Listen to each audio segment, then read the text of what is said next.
આગળ વાત કરીએ ખેડાની।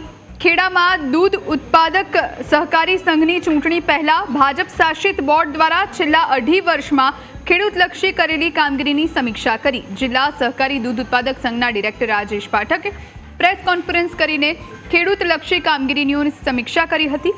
છેલ્લા 2.5 વર્ષમાં ખેડૂતોને ડબલ ભાવ આપ્યા તેમજ પશુદાણના ભાવમાં ઘટાડો કરી ખેડૂતોની આવક વધારી હોવાનો પણ દાવો કર્યો।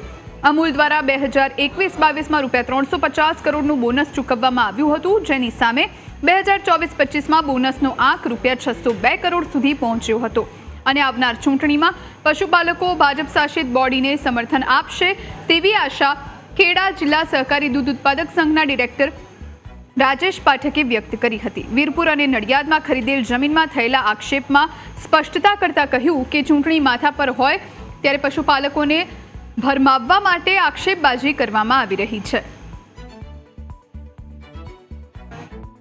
મારું કહેવાનો મતલબ ક્યાંય કોઈ ઉતાવળ નથી કરી, ક્યાંય કોઈ સંતાડવાની વાત નથી, બિલકુલ પારદર્શી ઢબે આ ખરીદી થઈ છે।